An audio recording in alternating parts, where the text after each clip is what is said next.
Glória a Deus, a paz do Senhor a todos. Nós estamos aqui para mais uma live para falar sobre empreendedorismo.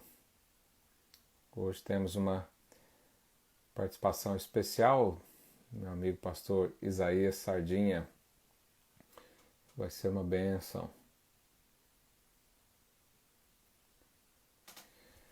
Então, se durante aqui a nossa live você tiver alguma dúvida ou queira perguntar alguma coisa, né, sempre tem aqui um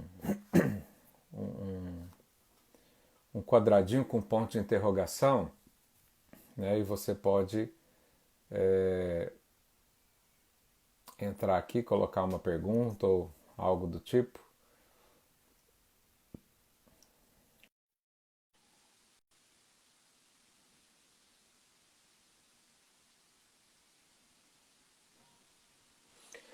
Pastor Isaías Sardinha, seja Aleluia. bem-vindo. Tudo bem? Tudo bem? Como é que tá aí? Na graça de Deus. E a quarentena? Aleluia. Oi? E a quarentena, tá funcionando aí? Rapaz, eu já tô com raiva dessa quarentena já. Ah, essa quarentena, né? O Jesus. seu vídeo está travado aqui para mim. Não sei se está aí também. Você não tá me vendo? Eu estou vendo só uma imagem estática sua. Tá. Bom, se Travou. tiver algum problema, se não normalizar em 1 minuto, conecta no Instagram da minha esposa, pode ser? Sim, sim, pode. Se você Então, quiser, então, sair já e entrar no dela. tá, deixa eu ver aqui.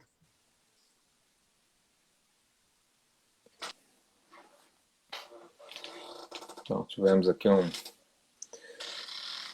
Os irmãos estão vendo que meu olho está com uma bolinha aqui. É por causa de uma super tecnologia aqui, para ver se tira um pouco da olheira. Uma luz redonda.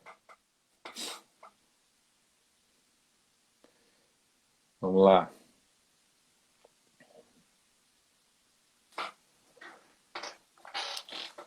Vamos ver aqui se entra por outra conta dele. Ah, agora sim. Agora foi? Agora foi. O que aconteceu com a sua conta? Ué, eu não sei, eu tô com esse problema. Eu já reinstalei o celular e não consegui descobrir o que que é. Mas vamos por aqui. Mas Tá você tudo estava tranquilo. falando da quarentena, que já está querendo picar o pé em tudo aí? Como é que é? Rapaz, esse negócio tá torrando a paciência já. Assim, ainda mais quando você percebe, né, que no Brasil isso mistura, há uma mistura que você não consegue discernir até onde é quarentena e até onde é política, né? É. Sim, o Brasil está passando por um momento muito, muito delicado e nós temos que orar, porque isso cheira muito mais um golpe, tentativas, né, de tomar o poder do que qualquer outra coisa. Na verdade, isso é minha opinião, né? Cada um tem uma Uhum. opinião, né? Então, porque na minha avaliação, né, minha opinião, eu falo isso sem nenhum respaldo científico ou nem é só uma avaliação minha.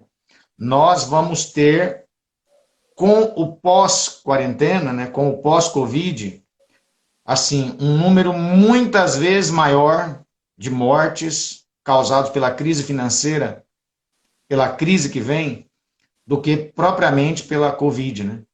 É. Porque no Brasil, eu não sei a realidade de Portugal, né? Mas o Brasil, nós já estamos com 12 milhões de desempregados só no tempo da Covid. Jesus. Isso é um número demasiadamente assustador. Portugal, acho que tem 12 milhões de habitantes, né? É, o país todo tem isso. Pois é, nós já estamos com isso de desempregados, só Meu no Deus. tempo da Meu Covid. Deus. 600 mil pequenos negócios já rodaram, já quebraram. E isso, na minha avaliação, vai gerar um nível de complicações, né, inclusive mortes, com violência, né, com o sistema de saúde da pessoa, né, ao sistema da própria pessoa, porque se você não tem, as pessoas falam muito em qualidade de vida, só que não existe qualidade de vida sem recurso financeiro. Então, desses 12 milhões, né, uma grande maioria vão perder plano de saúde, vão ficar sem condições de se alimentar corretamente, vão ficar sem condições de fazer tratamentos e usar medicamentos que estavam em processo e que não vai ter condições de acontecer. Então, assim, eu estimo que o pós-crise, né, o pós-Covid, vai trazer muito mais mortes, assim, algumas vezes mais de mortes, um número algumas vezes maior do que o número de mortes que a Covid vai causar. Fora a destruição na base da sociedade, que a gente crê que a base é familiar, né? É uma coisa aí que o governo tem tentado sustentar muito isso. Se desestabiliza a família, potencializa essas outras mortes, né? Se a família morrer... Bandidagem, assalto, a pessoa partir para o crime. Pensa comigo, né? Hoje existem, com 12 milhões de desempregados, existem 12 milhões antes da crise, porque nós tínhamos 12 milhões antes da crise, agora tem mais 12, então significa que estamos indo para 24 milhões. Isso significa o seguinte, antes da crise já existiam inúmeras famílias, milhares de famílias que tinham apenas uma pessoa trabalhando. E essa uma pessoa que estava trabalhando perdeu o emprego. O que essa família vai fazer? Né? Tem um ditado coreano que diz que depois de 3 dias com fome, todo mundo vira ladrão. Ou seja, é um negócio assim assustador. E ao mesmo tempo nós vemos uma mídia que faz questão de bombar e dizer, fique em casa. Só que todas as pessoas, né, que estão usando esse slogan, fique em casa, fique em casa, fique em casa, ele é formado por uma, assim, grande maioria esmagadora de gente de classe média, que a vida deles vai ser pouco afetada com a crise. Então você tem artistas, você tem pessoas influentes, que querendo ou não, vão sofrer algum impacto, mas o nível de conforto do cara vai alterar pouco. Terça-feira passada, nós tivemos a live do pastor Luiz, você ouviu? Sim. Cara, é de estremecer aquela live. E incrível, né, que ele falou essa live na quarta-feira, na terça-feira, e ontem eu recebi um link dizendo que a China está num processo de transformar a sua moeda local em moeda virtual. Eu vi. Para se tornar como o Bitcoin, por exemplo. Então, o que acontece? Você tem o Bitcoin e uma série de outras moedas, das criptomoedas, né, que são moedas virtuais, que não tem laço nenhum. Simplesmente alguém jogou isso na internet, pegou, alguém quer comprar, para a pessoa comprar tem que pagar. Mas quanto vale? Ah, não valia nada, mas agora, como todo mundo quer, está valendo. O governo chinês está querendo fazer isso com o banco central dele. Vai ser a primeira moeda virtual que vai ter lastro. Isso pode simplesmente pegar o dólar e jogar ele para escanteio. Porque hoje o que nós temos o dólar é uma base da economia mundial. Sim. E nós corremos o risco de, nesse momento, né, nessa pandemia toda, a China continua trabalhando, assim, muito para que as coisas, porque eles têm o objetivo, né, já declararam isso, de ser a maior superpotência do mundo, liderar o mundo e dominar o mundo. Isso já não é mais surpresa. Isso vai acontecer. Já estão... Exatamente, já está acontecendo. Então, assim, por que o dólar é dólar, né? Por que fez com que o dólar se tornasse a moeda do século? Eu não sei se dá tempo da gente falar sobre isso aqui. Mas existe um negócio chamado reservas cambiais. Por exemplo, por que o dólar é dólar? Lá atrás se criou isso, né? O sistema financeiro se estabeleceu nos Estados Unidos, né? Criado juntamente com judeus e etc., que fundaram o Forex. Forex é um lugar de conversão de moeda mundial, né? Assim, todo mundo que vai comprar qualquer coisa de um lugar, de um país para o outro, tem que fazer conversão de moeda. A conversão de moeda hoje é feita no Forex, que tem uma sede lá em Manhattan, nos Estados Unidos. Isso tem fortes influências e judeus estão envolvidos nisso. Eles criaram isso lá atrás.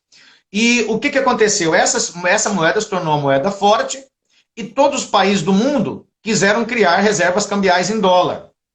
O que significa isso? Significa que cada país hoje tem lá bilhões e bilhões de dólares que forma, né, a sua segurança, né, a sua base, né, ou seja, a sua estabilidade está lastreada em dólar. Isso gera segurança, né, se tem uma crise, o país pode, né, fazer uma série de coisas e gera segurança. Então, assim, é muito importante você pensar, como que o Brasil e Portugal fizeram reservas cambiais em dólar? Já parou para pensar nisso? Como que o dólar veio parar no Brasil e como é que foi esse processo? Em outras palavras, o governo americano imprimiu moedas do Tesouro Americano, papéis do Tesouro Americano. E o Brasil mandou para lá tudo que interessava para eles. Couro, aço, minério de ferro, manufaturados, sapatos, nióbio e etc. Quanto custou isso para o governo americano? Impressão de papel. Quanto custou para nós? Bilhões de dólares. Que faz com que nós tenhamos esse lastro em dólar. Se essa moeda mudar, assim, o mundo tem hoje em torno de 15 trilhões de dólares em reservas cambiais espalhadas no mundo inteiro. Se essa moeda for trocada, haverá um caos como nunca houve nos Estados Unidos. Por quê? Porque, em outras palavras, os Estados Unidos vai ter uma dívida de 15 trilhões de dólares com o mundo.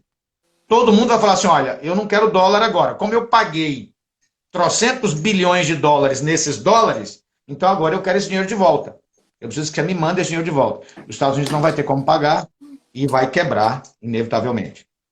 Bom, mas aí nós vamos estar chegando ao fim dos tempos mesmo, né? Sim. Porque isso foi quando semelhante, a Bíblia fala que... foi semelhante Sim, ao que aconteceu com o petróleo esses dias, não foi? Que ele chegou Sim. a valores negativos, né? Chegou a valores negativos e quando chegou a valores muito baixos, o que os Estados Unidos fez? Ligou para a Arábia Saudita e falou assim, ou você para de produzir petróleo além da conta, ou eu vou arrancar a minha base que te protege aí do seu país. O grande risco é sair os Estados Unidos e entrar a China, né? Sim. Aí vai ser um problema. Bom, mas não é disso que a gente está falando, não é esse o nosso assunto. Vamos falar do que interessa, que é empreendedorismo e o reino de Deus. Vamos lá. Eu queria te fazer uma pergunta, né? O pastor Isaías foi o idealizador do Empreendedores do Reino aí no estado de São Paulo. Começou na cidade, né? Isso difundiu por muitos lugares. E eu não sei, você ainda está na liderança disso, está acompanhando isso, ou você já já fez um discípulo? Nós já fizemos um discípulo. Na verdade, o que acontece? O pastor Johnny, né, daqui de São Paulo, ele assumiu os empreendedores e eu assumi a igreja da Vila Mariana. Ok. Mas nós ainda temos muita conexão, né? Sim. Então eu, de alguma forma, estou ainda conectado com os empreendedores. Não, tem que estar. Mas quem está liderando Tem que estar para o resto da vida. Ai, Jesus. Você é igual o pastor Naor para os radicais livres. Nossa, Mesmo poxa, que podia, hein? Mesmo que alguém entre no lugar, vai ficar uma referência, né? Então, como eu estava dizendo, o pastor Isaías já é empresário há muitos anos e muitos anos tem implementado essa rede de empresários, né, aí no estado de São Paulo, mais forte na capital de São Paulo, e tem uma vasta experiência, né, sobre negócios, empreendedorismo. E como é o idealizador e fundador desse movimento na Igreja Videira, eu queria te perguntar, né, quais são as primícias do tema, né, o que gerou esse tema e qual que é a definição dessa expressão, empreendedores do reino, embora o nome seja muito sugestivo, né, mas o que isso dentro do nosso coração, como é que é? Fala um pouco isso para nós, por favor.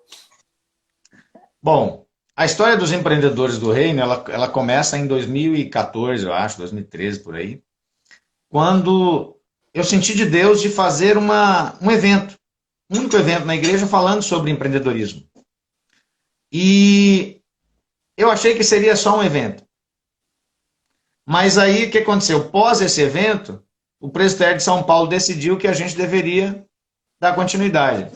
Sim. Né? E esse nome, Empreendedores do Reino, ele se deve ao fato que um empreendedor no mundo dos negócios é uma coisa, e um empreendedor dentro do reino de Deus é outra coisa.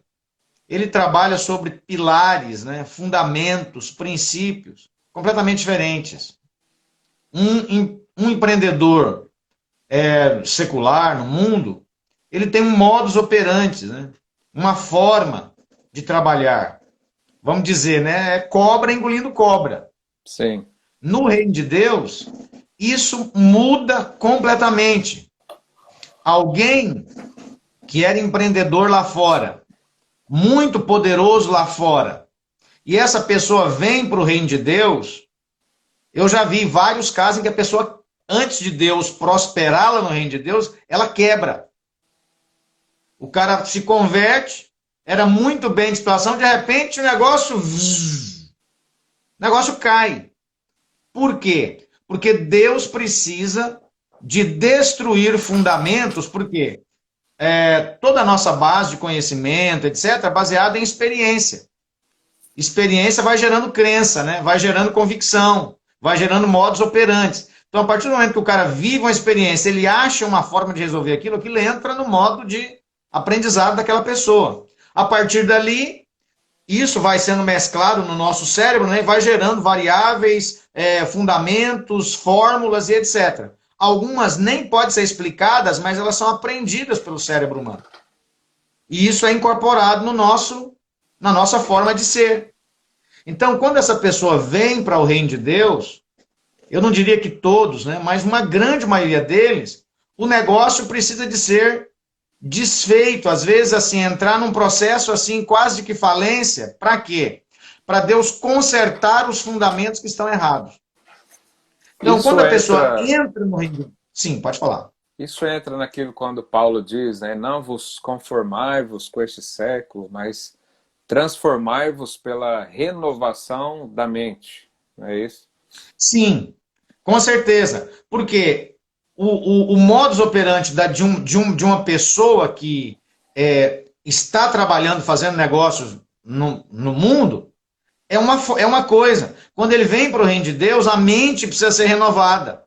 Se a mente não for renovada, Deus não pode prosperar essa pessoa. Por quê? As bases e as fundações estão erradas.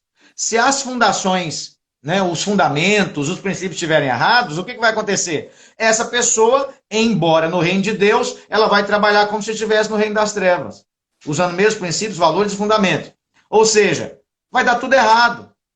Porque o reino de Deus é outra coisa. O reino de Deus, os valores e os fundamentos do reino de Deus são completamente opostos aos valores e fundamentos desse mundo, do reino das trevas, né? A Bíblia fala, Paulo ele fala que o mundo jaz no maligno. Se o mundo jaz no maligno, ou seja, os fundamentos, princípios e valores do mundo são todos malignos. Eles estão completamente contaminados. E quando você fala em empreendedores do reino, existe um modus operandi. Existe uma forma de, uma vez no reino de Deus, você se tornar um empreendedor de sucesso, de êxito, chamado, que cumpre o propósito, mas dentro dos valores, princípios e fundamentos do reino de Deus, que são completamente diferentes. Então, a origem desse nome, né? Por que empreendedores do reino? Porque, em primeiro lugar, você mudou de reino. A Bíblia diz, né? Cristo vos libertou, primeiro foi liberto, e depois vos transportou do império das trevas para o reino do Filho do seu amor. Então, antes, se o cara era um empreendedor lá fora, ele era um empreendedor do império das trevas. Fala, não, mas eu não mexia com as trevas. Não, querendo ou não, você não tinha opção. Quem está no império das trevas vive à mercê do seu imperador, que é o diabo. Então, Cristo primeiro ele te liberta. Sem Cristo te libertar, você seria escravo para sempre, ainda jurando ser livre. Livre para beber, livre para adulterar, livre para fumar, livre para cheirar, livre para fazer o que quer, mas na verdade isso é ser escravo, isso não é ser livre. Então Cristo te liberta e te transporta para outro reino, que é o reino do Filho do seu amor. E agora, Você pode se tornar, primeiro você tem que se tornar um filho do reino, né? Alguém que faz parte desse reino. E depois você pode se tornar um empreendedor desse reino. É mais ou menos essa linha, né? Pois é, eu sempre pensei, né, desde que vi essa iniciativa, né, dos irmãos, tá aí o pastor Rafael também Almeida, lá de Goiânia, que é dos empreendedores radicais. A igreja, a Bíblia diz que nós temos uma multiforme sabedoria, né, Sim. em que o Senhor opera em nós. Então, lá você vê onde a palavra diz que ele mesmo concedeu um para apóstolos, outros para pastores, mestres, evangelistas e profetas, com o fim de aperfeiçoar os santos para o desempenho do seu serviço. Quer dizer, o Senhor nos dá nas mãos talentos, habilidade, conhecimento, inteligência, para que isso seja difundido entre as pessoas, para que um sirva o outro, para que cada um desempenhe um papel no reino. Né? Quando a gente fala de reino, então, nós estamos falando que tem um rei, e nós estamos falando que debaixo do rei tem uma equipe toda, que é uma equipe de trabalho, que trabalha em conjunto, que desenvolve as coisas do reino em conjunto, que expande o reino, né, de forma como um corpo. Né? E essa questão do ser empreendedor, isso se encaixa num desses ministérios como uma habilidade dada pelo Senhor para investir nos santos para que esses desempenhem o seu papel? Olha, nós cremos o seguinte, que todos foram chamados para empreender, sem exceção.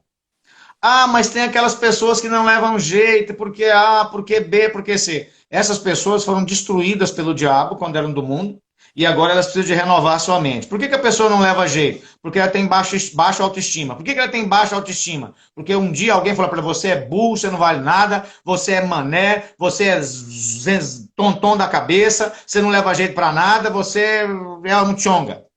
E a pessoa acreditou nessa mentira. E quando ela acreditou nessa mentira, a sua vida, o seu comportamento, o seu modus operandi foi de ser para baixo. E evangelho é um reconstrutor, é um transformador de todas as áreas das nossas vidas. Por que eu estou falando que todos foram chamados para empreender? Quando eu digo empreender, não é ser empresário. Os maiores exemplos de empreendedores da Bíblia nem eram empresários. José é o maior empreendedor da Bíblia. Por que era o maior empreendedor da Bíblia? Porque estava dentro dele. O que é empreender? Empreender não é montar empresa. Empreender é uma visão. É um modus operandi. É ter sustentabilidade. É ter iniciativa. É agir. Empreender, né, vem a primeira palavra empreender que foi usada no mundo foi no francês, é entrepreneur, né, que do francês quer dizer contratante. Era o cara que contratava pessoas. Esse era o empreendedor. Mas a gente pode esticar um pouco, alargar um pouco a visão dessa palavra, porque José era um cara que tinha a bênção de Deus. Onde ele chegava, a chave do lugar ia parar na mão dele. Sempre. Mas qual que era a visão de José? Era aquela visão de coitadinho, de ficar lá, eu fui traído, eu fui vendido como escravo, eu estava na casa do meu pai, agora todos me rejeitaram. Não, José não tinha isso. José era um cara para cima. José era um cara que olhava para frente. José foi alguém que decidiu esquecer o seu passado para que isso não influenciasse o seu futuro. E é incrível. Assim, o estilo de vida de José é um estilo de vida de olhar sempre para frente, não se deixar prender pelos sentimentos, pelas mágoas, pelo rancor, pelo ódio, pelas coisas que ficaram para trás. Ele era alguém que se desvencilhava desses sentimentos e olhava para frente, porque ele tinha uma promessa. Deus falou com ele? Não diretamente. Um sonho virou uma promessa na vida de José. E José olhava para frente. Ainda que a sua volta só tinha caos. A sua volta só tinha... Imagina, o cara foi vendido como escravo pela própria família. Isso é uma agressão psicológica como nós não temos ideia. Isso talvez seja pior do que ser estuprado pelo próprio pai. Por quê? Ele foi vendido como escravo. Quando é que ele seria livre? Nunca. Qual a esperança dele se tornar, dele voltar para sua família? Nunca. E quando ele chega lá no Egito, o que acontece? Ele vai trabalhar na casa de Potifar. Só que a Bíblia fala o seguinte, que ainda sendo escravo, a mão do Senhor era com ele. Ele fez próspero. Aí entra outro conceito de prosperidade, né? Como é que um escravo pode ser próspero? O cara não tem 13º, não tem férias, não tem feriado, não tem FGTS, não tem seguro-desemprego. Ele não pode ter posses, porque ele é escravo. O que um escravo pode ter? Nada. Escravo pode ser possuído, mas ele não pode possuir. Ué, então como é que ele era próspero? A grande questão estava nas suas mãos. Onde ele colocava as mãos, o que acontecia? Crescia. Deus fazia prosperar. Tudo que você precisa, você que está me ouvindo, eu não sei quantos estão nos ouvindo, não sei quem são. É da mão de Deus sobre da bênção de Deus, da mão de Deus sobre as suas mãos. O que acontece quando ele entra na casa de Potifar? A chave da casa vem parar na mão dele. Como assim? A Bíblia diz que Potifar não sabia do que entrava e nem do que saía na casa. Fala, mas isso é muito simples. Não, não é simples não, porque a casa de Potifar era a casa de um general do Egito. Ele era o chefe da guarda. O Egito era a maior potência do planeta. E era uma casa muito importante, onde se tinha reuniões importantes, talvez festas importantes. E a Bíblia diz que Potifar não sabia do que entrava, nem do que saía. Isso significa, vamos trazer para os dias atuais, José tinha a chave da casa, tinha a chave do banco, o cartão de crédito estava na mão dele, ele cuidava do salário do Potifar, do contas a pagar e receber, fazia reserva no banco, aplicações, tudo, era ele que cuidava. Por quê? Porque era alguém confiável, competente, prestativo e que honrava os seus patrões sendo escravo. A chave do lugar veio parar na mão dele. O que acontece? Ele cuidava tão bem da casa que a mulher do Potifar falou assim, não, esse cara cuida bem das coisas, eu tô querendo que ele cuide bem de mim desse jeito, eu tô até com sono. E partiu para cima do cara. E o que o cara faz? Corre. A hora que você vê uma encrenca desse tamanho, meu amigo, não queira saber o que é não, corra antes. Porque se você querer saber o que é, você vai ser engolido pelo caminho. E o que acontece? Novamente injustiçado, novamente passado para trás, traído, vai para onde agora? Para a cadeia. A cadeia daquele tempo não era a cadeia de hoje. Se você estuda um pouquinho, medita um pouquinho sobre o sistema carcerário do Egito, você vai perceber, lá não tinha cadeia para cumprimento de pena. Lá tinha cadeia para aguardar julgamento. Culpado, inocente, volta a trabalhar onde estava. Por que nós chegamos a essa conclusão? Por causa do copeiro e do padeiro. Os dois foram julgados. O que aconteceu com o padeiro? Culpado. O que aconteceu com o culpado? Morreu. O que aconteceu com o padeiro? Com o copeiro? Foi julgado inocente. O que aconteceu com ele? Voltou a trabalhar no mesmo lugar que trabalhava. Então, José estava ali apenas... Ele não estava preso cumprindo uma pena. Ele estava ali aguardando o julgamento. E qual é o julgamento? De ter tirado a roupa e mostrado a cueca para a esposa do general-geral do exército mais poderoso do mundo. O que você acha que ia sobrar para ele? Morte. Ele só estava aguardando o julgamento para morrer. Qual que era a única forma dele não ser morto? Se a mulher de Potifar confessasse que ela tinha armado aquilo para ele. O que você acha que ia acontecer com ela? Ela ia morrer no lugar dele. Você acha que ela ia fazer um negócio desse? Nunca. Jamais. José era apenas um escravo. Escravo, matar um escravo que mostrou a cueca para qualquer pessoa, ainda mais se for para a mulher do general, é fazer um favor. Então deixa ele lá, que morra. Mas o que acontece na cadeia? Naquele lugar depressivo, na fila da morte. José ganha a chave da cadeia. A chave da cadeia vai parar na mão dele. Por que vai parar na mão dele? Porque ele decidiu não olhar para aqueles que o traíram. Não olhar para mágoa, ressentimento, depressão, ódio, rancor ou qualquer coisa que se assemelhe a isso. Ele decidiu. Por que nós podemos concluir que ele decidiu? Porque pessoas que não decidem isso são pessoas depressivas. Essas pessoas nunca conquistam nada. Elas nunca saem do lugar. Por quê? Porque elas estão amarradas pela própria mágoa, pelo ódio, pela depressão. Existe um estudo na neurociência que diz o seguinte, que pessoas que guardam mágoa, rancor, ressentimento e ódio no coração, elas nunca podem atingir alta performance na vida e permanecer nela. Por que que não? Por quê? Porque para você atingir alta performance é uma coisa. Você atingir e permanecer é outra coisa. Porque para você atingir alta performance e permanecer nela, isso vai demandar muita energia da sua parte.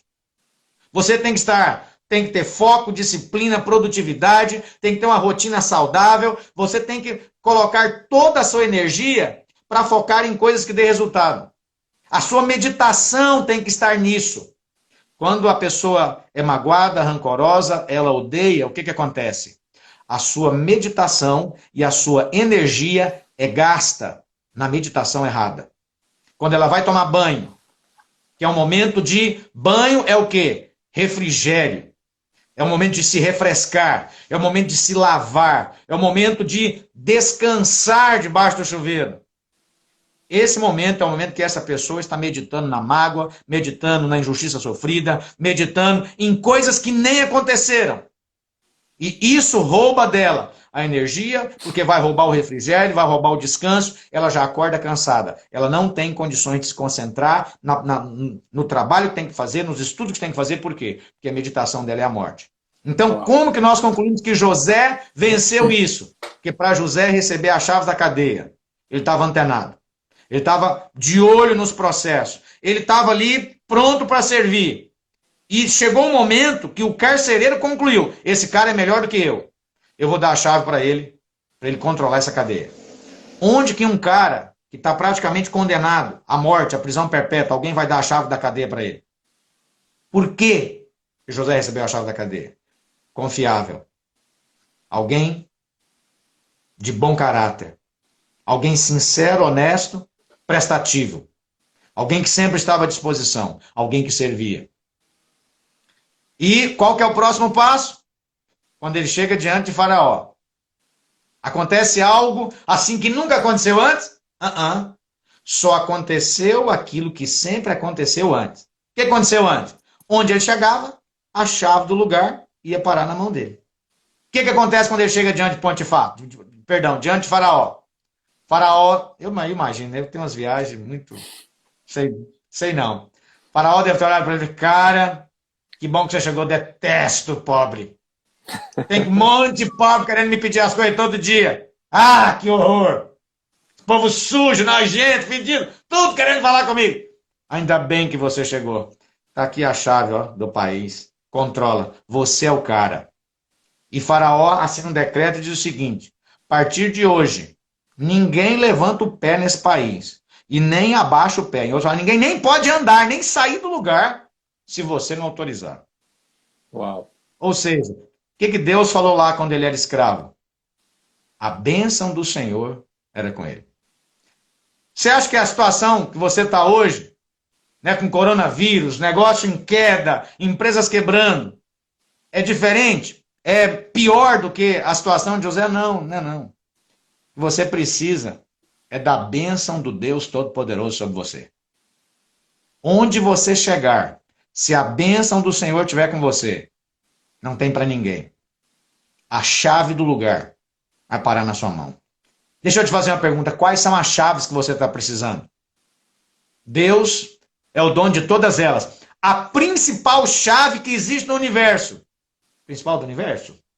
Não, não é a principal do universo, porque no céu tem chaves mais principais. Mas vamos dizer assim, do céu para baixo, qual foi a principal chave? Jesus, quando aparece para João no livro de Apocalipse, ele fala, estive morto, mas eis que estou vivo pelos séculos dos séculos e tenho as chaves da morte e do inferno nas minhas mãos. Uau. Essa chave é impossível de ser obtida pelos humanos, mas o Jesus Todo-Poderoso aquele que morreu, ressuscitou e está vivo pelo século dos séculos, ele tem até essa chave. Será qual chave que ele não tem? Então, se você está nessa situação, olha para José, mas faz uma coisa: arranca da sua vida toda mágoa, todo ressentimento, tudo aquilo que tem a ver com morte. Para de meditar em injustiça sofrida. Você foi injustiçado? Ah, ok. Então, rejeita isso. Sabe por quê? Isso veio para te roubar. Isso veio para roubar seus sonhos, roubar a chave que Deus tem para você, roubar o empreendimento, vai te roubar tudo. Porque a justiça própria é o maior ladrão de bênçãos que nós temos nas nossas vidas. Sim. Arranca a justiça. Manda ela embora. E medita no que Deus tem para você. Medita nas promessas de Deus. Olha para as promessas. Deus tem coisas poderosas para fazer na sua vida. Fica tranquilo. O corona não pegou Deus de surpresa. Essa Covid-19, fica em paz que Deus não está lá no céu. Miguel, Gabriel, o que nós vamos fazer? A terra está com Covid. Não, não está assim não. Deus já sabia disso há muitos anos. Deus já sabia que você estaria na situação que você está. Mas olha para ele. Fala, Deus, eu estou precisando das chaves. Chaves que abrem portas. Chaves que traz a existência. Chaves que chama a existência as coisas que não existem. Chaves de novas oportunidades. Chave de novas ideias. Chave de como recriar, como reestilizar o negócio, como reinventar aquele negócio que estava parado, mas que pode fazer algo que se torne ainda maior do que era. Então essa é a palavra. Eu não sei como é que está o nosso tempo. Quanto tempo nós temos nessa live? Tem mais 20 minutos. 20 minutos? Ah, então agora tem tempo ainda. Mas saber como é... Bom, eu já falei demais, agora eu quero te ouvir. Como é importante perceber que o pensamento define uma crença e a crença produz o comportamento, né? Exatamente. Então, essas pessoas que ficam, mas eu não tenho oportunidade, meu chefe não me dá espaço, meu pastor não deixa eu servir a igreja. Esse tipo de pensamento é de total tolice. Porque, como o pastor Isaías disse, o Senhor é seu pai, né? Então, quem é que pode te dar mais oportunidade na vida? É o pai. Quem pode me ajudar mais? O meu filho? É o professor da escola? Não, sou eu, o pai. Né? Então, se a gente coloca o princípio correto, que é o pensamento de Deus, né? Como bem falou o pastor Isaías, José, ele tinha um pensamento de Deus, ele teve sonhos quando criança e ele creu nisso.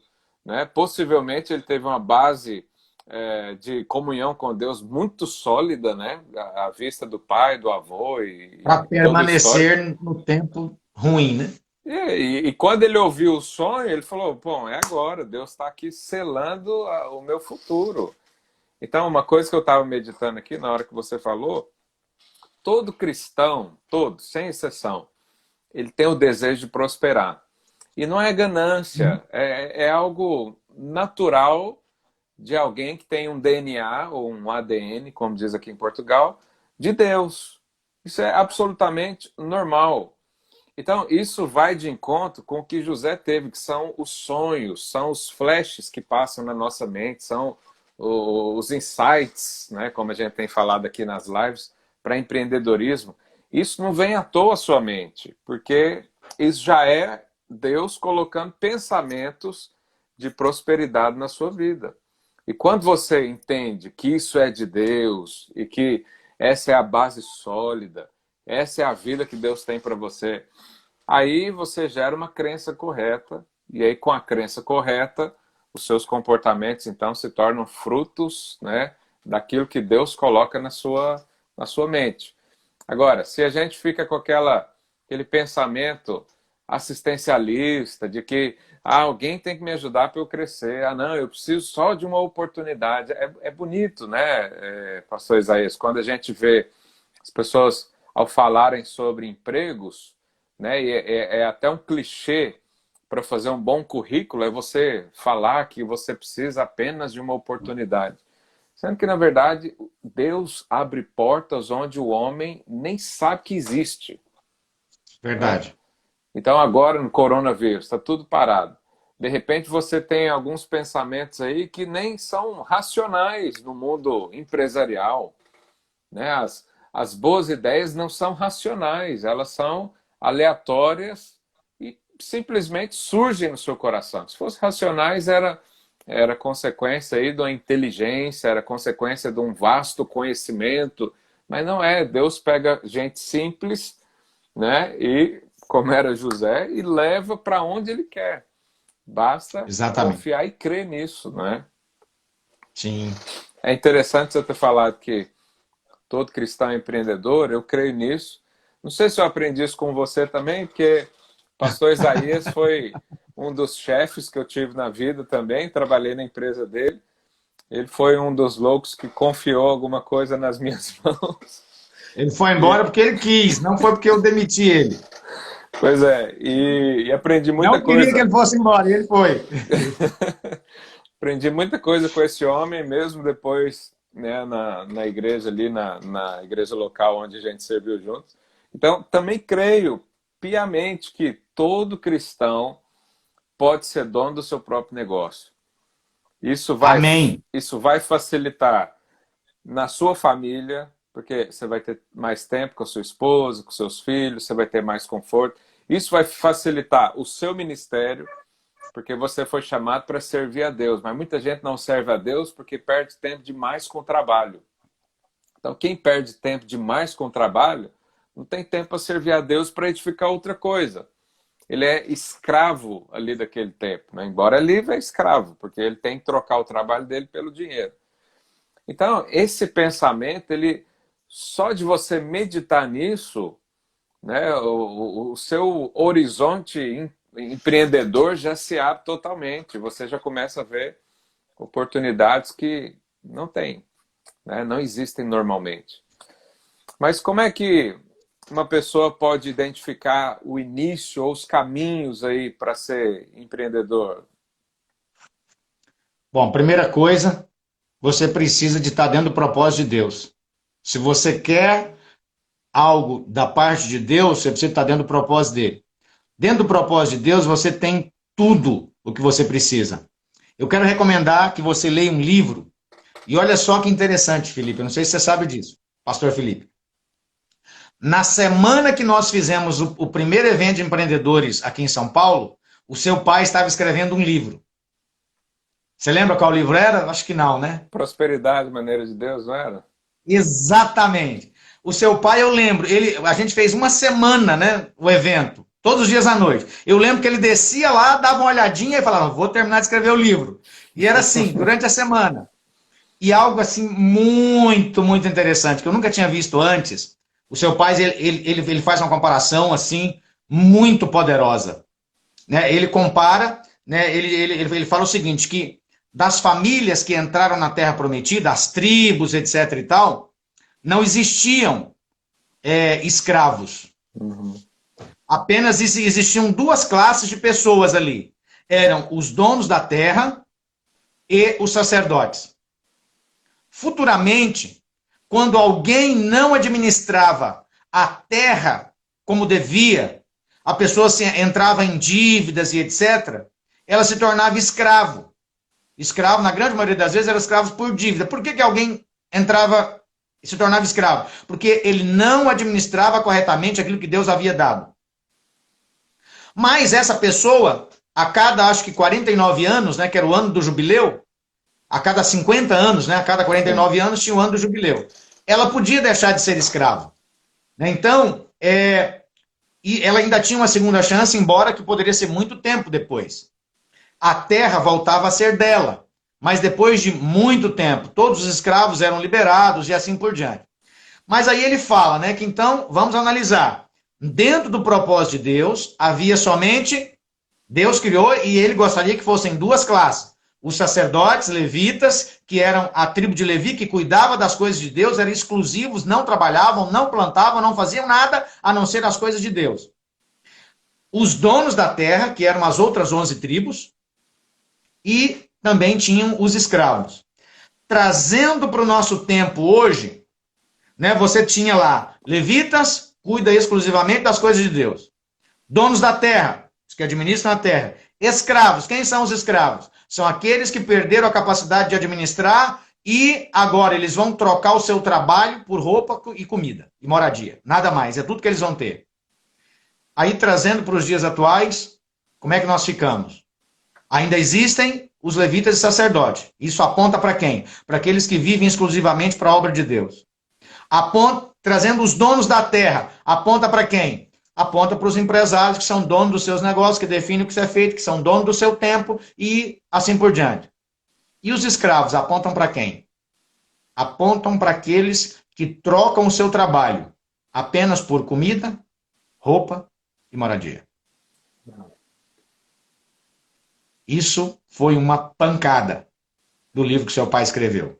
Então, se você não conhece esse livro, nunca leu, eu recomendo para você. Chama-se Prosperidade, a Maneira de Deus, do pastor Wilson Oliveira Silva. É pastor supervisor de São Paulo e supervisor da Europa. Eu acho que ele tem alguma coisa para ensinar para a gente. Bastante. Então, vamos falar para ele colocar esse livro no Amazon, para todo mundo comprar e adquirir.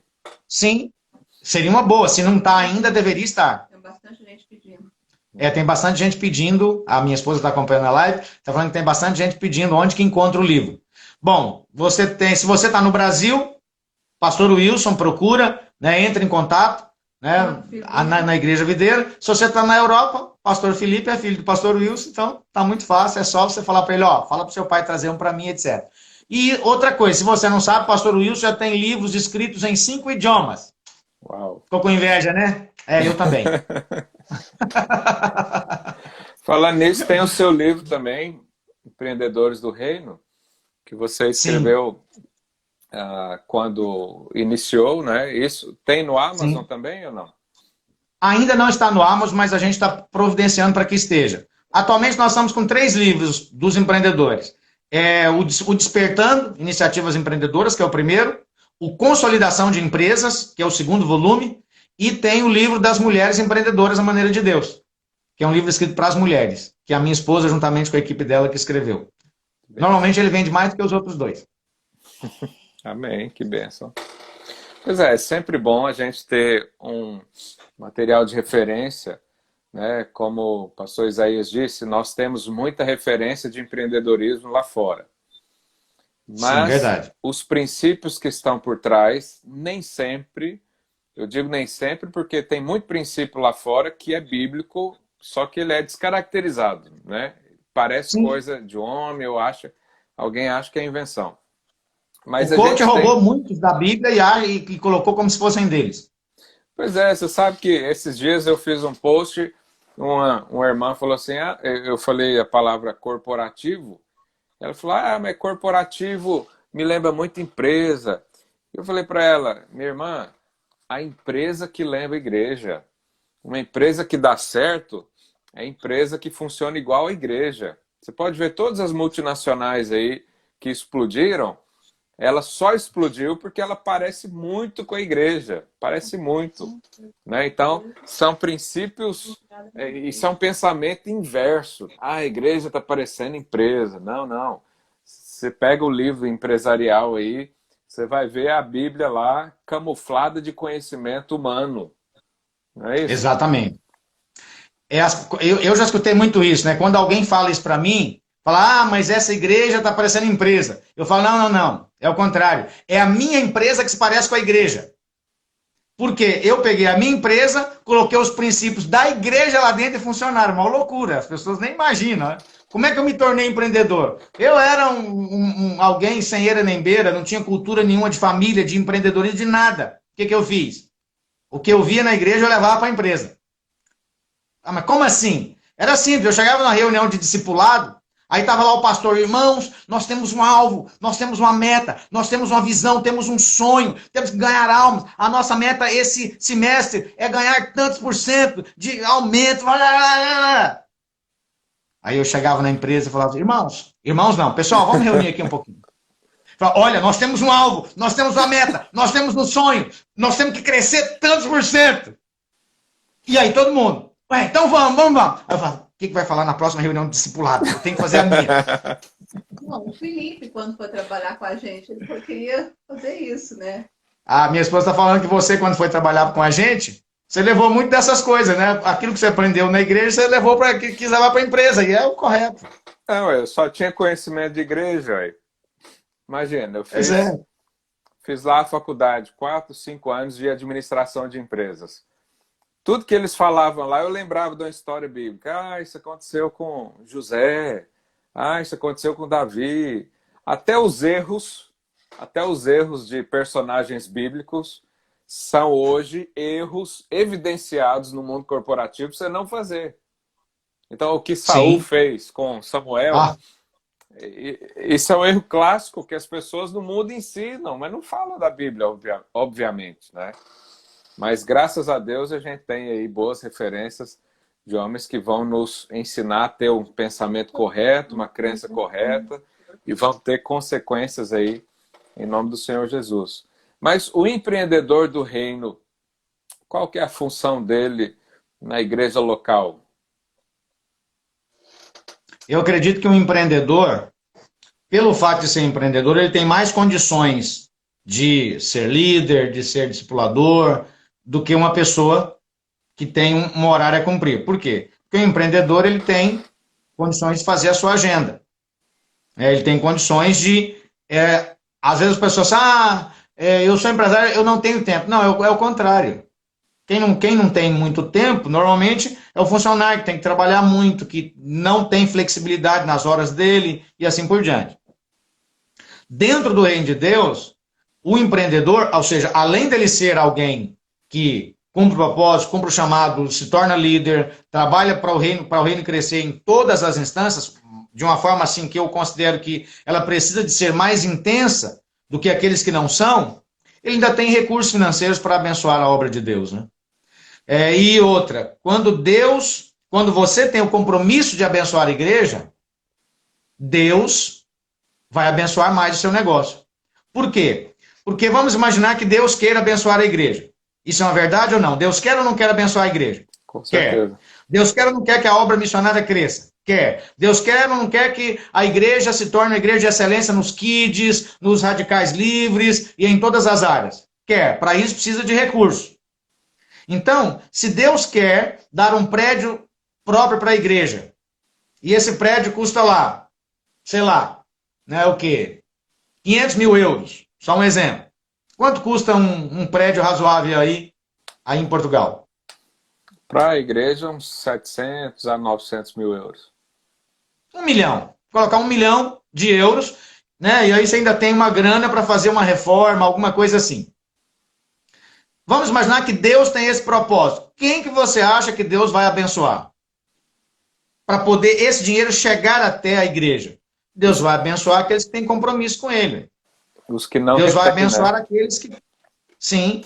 Deus vai abençoar aqueles cujo coração queima para poder abençoar mais a obra de Deus. Então, essas pessoas, elas têm mais condições de se envolverem mais na obra como um todo. Por quê? Porque além dela dar o seu trabalho, os seus recursos financeiros ainda podem ser dados e ela vai continuar tendo para si. Deus pode abrir portas, porque todo funcionário ele tem um limite. Chega um momento que aquilo ali é o teto, você não tem como ganhar mais naquele lugar. Né? Uma vez eu fiz estava falando sobre empreendedores de uma grande igreja, né? E eu perguntei, quantos aqui querem ter R$1 milhão na sua conta bancária? Seria hoje, né, o quê? 200 mil euros, 250 mil euros na sua conta bancária. Aí um monte de gente, ei, levantou a mão. Quantos creem que Deus é poderoso para fazer isso? Todo mundo, ei, levantou a mão. Eu falei, então para de ser CLT, porque essas coisas não acontecem com CLT.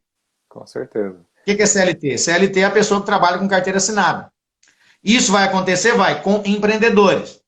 Por que isso não acontece com CLT? Com quem tem um salário? Pode acontecer, mas ele vai ter que ganhar uma herança, vai ter que acontecer alguma coisa. Mas para aqueles que são empresários, ele destampou, ele tirou a tampa para que Deus possa prosperá-lo. Porque uma empresa não tem limite, mas alguém que é funcionário tem.